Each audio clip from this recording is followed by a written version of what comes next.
श्री स्वामी समर्थ। आज गुरुपुष्य अमृत योग आहे। आज गुरुवार 21 नोव्हेंबर 2024। आज सकाळी 8:15 ते उद्या सकाळी 7:16 आरोग्यदायी व लक्ष्मीकारक धनदायी गुरुपुष्य अमृत योगाचा पुण्यकाल आहे। आज आवर्जून श्री स्वामी चरितामृत या पोथीचा एक तरी पाठ अवश्य करावा, तसेच 11 माळी श्री स्वामी समर्थ जप करावाच। या सेवेने श्री स्वामी समर्थ महाराजांची कृपा होऊन लक्ष्मी प्रसन्न राहते। इतर सेवा व या दिवसाचे महत्त्व। श्री प्रभू रामचंद्रांचे लग्न या गुरुपुष्य अमृत योगावर लागले होते, परंतु साक्षात परमेश्वर असून सुद्धा त्यांना सुखाचा संसार करता आला नाही। वैवाहिक आयुष्य अत्यंत खडतर वनवासात होते। तेव्हापासून अशी एक धारणा आहे किंवा प्रथा रूढ झाली की या योगावर विवाह करत नाही। बाकी सर्व कार्य शुभ पुण्यदायी असा हा योग असतो। गुरुवारी आलेले हे पुष्य नक्षत्र मात्र लहान बालकांना औषध प्राशन करण्याकरता व सुवर्ण जल प्राशन करण्यासाठी फार उपयुक्त असतो। हे नक्षत्र श्री लक्ष्मीकारक आहे। चांदीचे निरंजन या नक्षत्रावर आणून सलग 12 दिवस चढत्या क्रमाने वात प्रज्वलित करून लावावी व नंतरचे 12 दिवस उतरत्या क्रमाने एक वात कमी करावी। म्हणजे 12 वाती लावल्या तर 12 1 2 3 4 असं 12पर्यंत आणि नंतर 11 10 असं 1पर्यंत असं कमी करत आपल्याला वाती प्रज्वलित करायच्या आहेत। ही वात प्रज्वलित करण्यासाठी गाईचे शुद्ध तूप वापरावे। अत्यंत प्रभावी लक्ष्मी प्राप्ती व आर्थिक प्राप्ती साठी करावयाचा उपाय आहे। अर्थातच या व्यक्तीने नित्यसेवा केलेली असणे व नित्यसेवा चालू करणे अत्यावश्यक आहे। गुण लवकरच येतो। तसेच या पुण्यकाळात नित्यसेवा ग्रंथातील धन्वंतरी मंत्राचा व सर्व रोगनाशक मंत्राचा 1 माळ जप करून ते तीर्थ घरात सर्वांनी घ्यावे। नित्यसेवा या ग्रंथात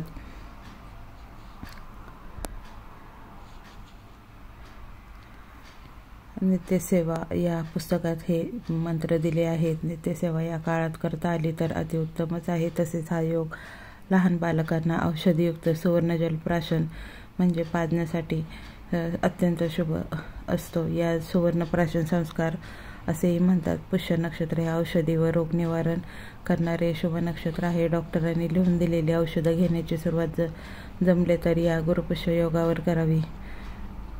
श्री स्वामी समर्थ।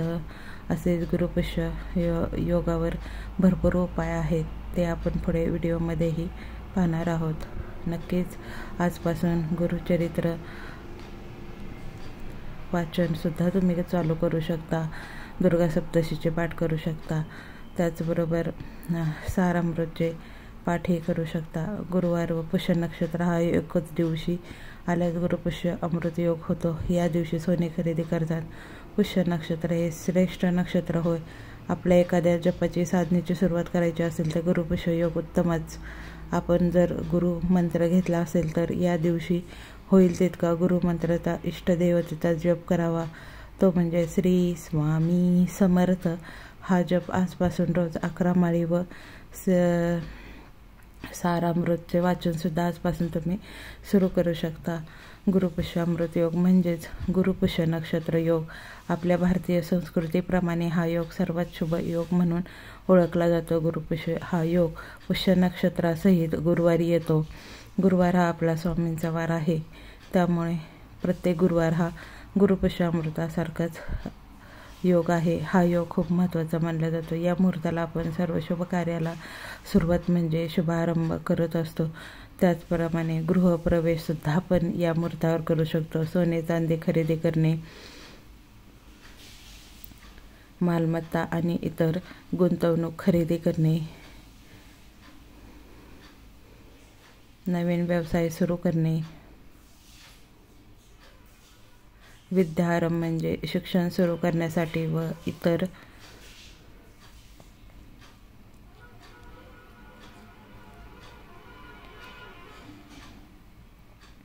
तसेच या दिवशी गुरुमंत्र तसेच देवाचे नामस्मरण व इतर सर्व धार्मिक आध्यात्मिक सेवा केल्यास सेवेकरांना अत्यंत लाभ होतो. गुरुमंत्र एकच आहे, श्री स्वामी समर्थ.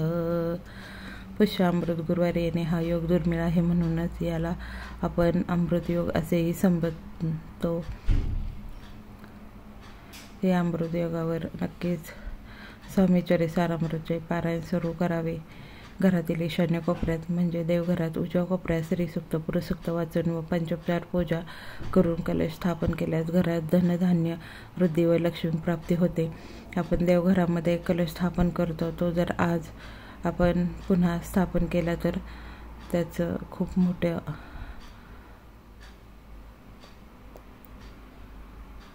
धनधान्य वृद्धी व लक्ष्मी प्राप्ती होऊ शकते. पुढील प्रमाणे कलश स्थापना करावी. एक चौरंग, एक पाट चौरंगाभोवती आंब्याचा 4 डळगे लावावे. चौरंगावर शुभ्र पांढरे वस्त्र टाकावे.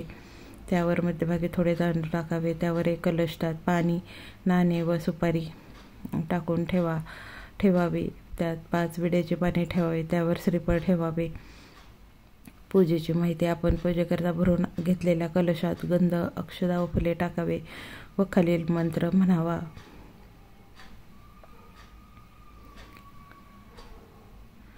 कलशदेवभ्यो नमः. सकल पूजनार्थ गंधाक्षदा पुष्पानी समर्पयामी. कलश देवताला आपल्याला पूजन करताना गंध लावायचे, पुष्पानी समर्पयामी फूल व्हायचे, प्रार्थनापूर्वक नमस्काराने समर्पयामी नमस्कार करायचा. कलशाला गंध लावताना श्री कलशदेवभ्यो नमः विलेपनार्थम चंदन समर्पयामी. कलशाला आपल्याला चंदन गंध स्वरूपात लावायचं आहे. कलशाला अक्षदा व हळदी कुंकू वाहताना श्री कलशदेवतेभ्यो नमः अलंकारम अक्षदाम समर्पयामी हरिद्राम कुंकुम सौभाग्यद्रव्यानी समर्पयामी. आपण सत्यनारायण पूजेला जे करतो तीच पूजा आपल्याला कलशाच्या संदर्भात करायची आहे. कलशाला फूल वाहताना श्री कलशदेवभ्यो नमः ऋतुकालम पुष्पानी समर्पयामी. कलशाला अगरबत्ती ओवाळताना श्री कलशदेवभ्यो नमः धूपम अग्रपयामी. कलशाला दीप ओवाळताना खालील मंत्र म्हणावयाचा आहे. श्री कलशदेवभ्यो नमः दीपम दर्शयामी. ह्या सेवेला फक्त 5 ते 10 मिनिटं मोजून लागतात, त्यामुळे नक्कीच उद्याची ही सेवा करावी. कलशासमोर पाण्याने भरीव चौकोन करून त्यावर खडी साखरेची वाटी ठेवून नैवेद्य अर्पण करायचा आहे. त्यासाठी गायत्री मंत्र म्हणून त्या वाटीत तुळशीचे पान ठेवावे. तुळशीचे पान ठेवत असताना नेहमी देठ देवांच्याकडे करायचा असतो. नंतर दुसरे तुळशीचे पान घेऊन 3 वेळा वाटी भोवती फिरवावे व फिरवताना खालील मंत्र म्हणावा.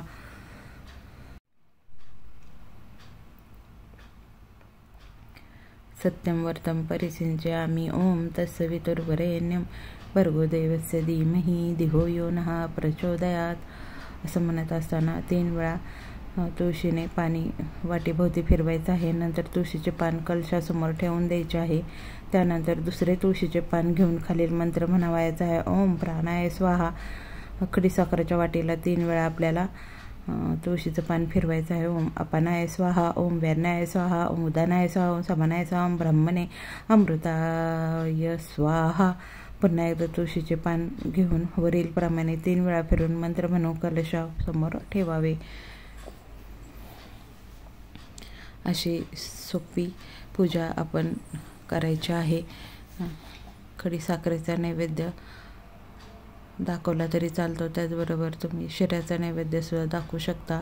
खडी साखर नसेल तर साधी साखर आणि दुधाचा सुद्धा तुम्ही नैवेद्य दाखवू शकता. गुरुपुष्य अमृतयोग वर्षभरातून फार कमी वेळा येत असतो. गुरुवारी पुष्य नक्षत्र असते तेव्हा गुरुपुष्य अमृतयोग असतोच.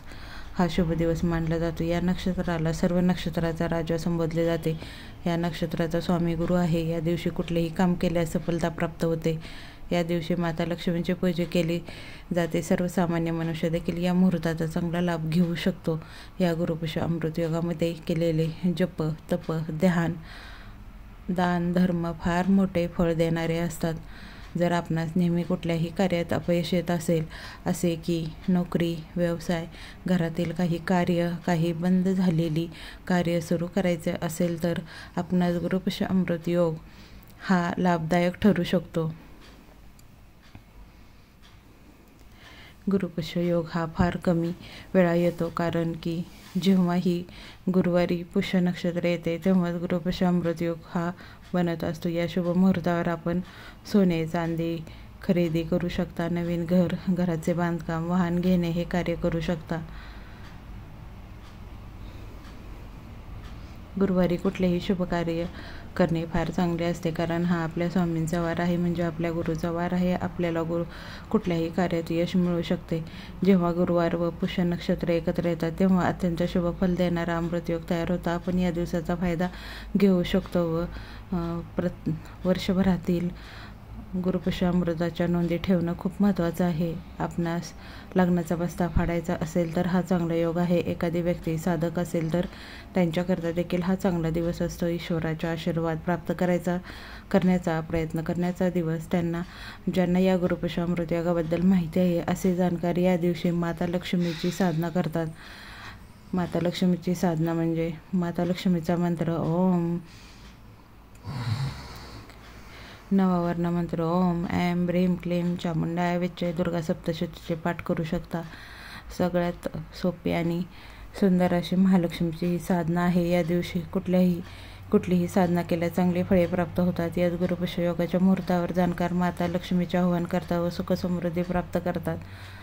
कोणतीही व्यक्ती आपल्या उद्देशात व कार्यात यश मिळवायचे असल्यास गुरुपुष्य अमृत योगाला आपल्या इष्ट देवतांची पूजा अर्चा व प्रार्थना केल्यास त्यांना नक्की त्यांच्या कार्यात व उद्देशात यश मिळते. गुरुपुष्य अमृत योग हा पूजा अर्चना, मंत्रसिद्धी, तंत्रसिद्धी, यंत्रसिद्धी, साधना व संकल्प याकरता उत्तम यश देणारा आहे. आपल्या घरातील आपले गुरु म्हणजे श्री स्वामी समर्थ महाराज आणि आपली कुलदेवता आणि कुलदैवत यांची सेवा जर आज केली तर आपल्या आयुष्यामध्ये कधीही कोणतीही अडचण येणार नाही. गुरुपुष्य योगामुळे यश वृद्धिगत होते. नेहमीच अपयशी होणारी व्यक्ती असेल तर काही उपाय करून गुरुपुष्य अमृत योगात ही अडचण दूर होऊ शकते. श्री स्वामी समर्थ. तुम्हाला त्याच्याबरोबर लक्ष्मी प्राप्तीसाठी तोडगा करायचा आहे. गुरुपुष्य अमृत योगाच्या मुहूर्तावर जाऊन सराफाकडून संध्याकाळी 4 ते 6 या वेळातच जाऊन निरंजन आणून त्याच्यामध्ये 12 वाती लावायच्या आहेत. याप्रमाणे रोज एक कमी करत म्हणजे 12, 11, 10 असं 1 पर्यंत करत तुम्हाला 1 याप्रमाणे वाढवत 12 पर्यंत वाती लावायच्या. नंतर उतरत्या क्रमाने त्या कमी करायच्या आहेत. महिन्यातच खूप मोठी रक्कम घरी येते. श्री स्वामी समर्थ.